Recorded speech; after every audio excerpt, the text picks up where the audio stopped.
আসসালামু আলাইকুম। সবাই কেমন আছেন? আশা করি সবাই ভালো আছেন। আপনাদের দোয়ায় আমিও ভালো আছি। মাশাআল্লাহ, আমার ছাদ বাগান দেখেন,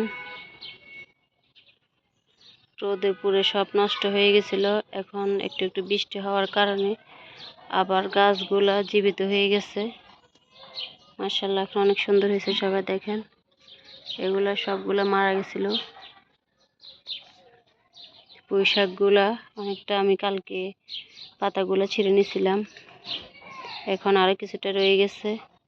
মাশাআল্লাহ, এগুলো অনেক সুন্দর। এগুলো হচ্ছে পাট শাক, এগুলো এখনো ছোট। এখানে অনেকগুলো মরিচ গাছ রোদে পুড়ে একবারে মারা গেছিল, আবার নতুন করে এগুলা উঠতেছে।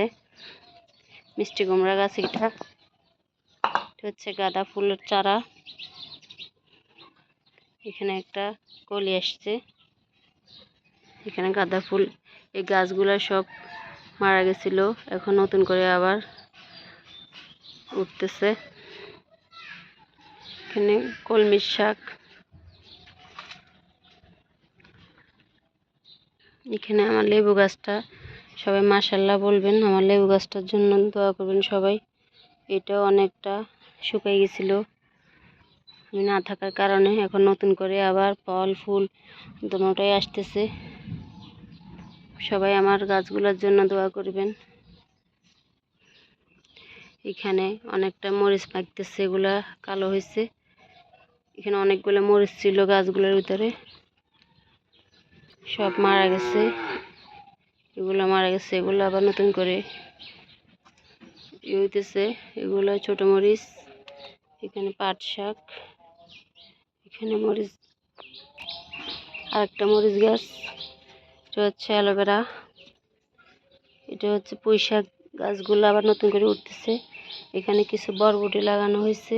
পুঁই শাক, পুঁই শাক। এখানে বেগুন গাছটা মাশাআল্লাহ এখন অনেক তাজা হয়েছে।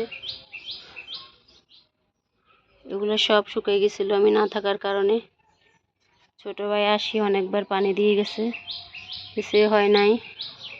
মাশাআল্লাহ, মালটাগুলা এত বড় হয়েছে। সবাই দোয়া করবেন। এর আগের বারও দুইটা মালটা হয়েছিল, দুঃখের বিষয় মালটাগুলো আমি খেতে পারি নাই। এগুলা কাঠবিড়ালি খেয়ে ফেলছিল। সবাই দোয়া করবেন এবার যেন আমি আমার গাছের মালটাগুলো খেতে পারি। অনেক শখের গাছ, অনেক শখের ফল। এটা হচ্ছে একটা বড়ই গাছ, এটাতে এখন মিষ্টি আলু গাছ উঠে গেছে। এগুলা সব কেটে দেওয়া লাগবে।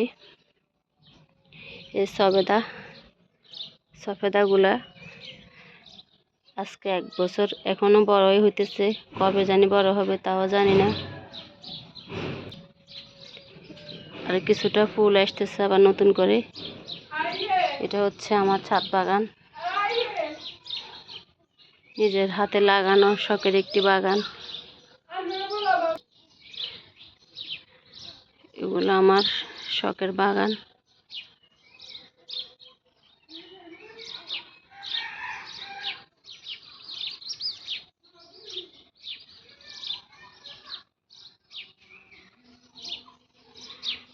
আসসালামু আলাইকুম, সবাই ভালো থাকবেন। আল্লাহ হাফেজ।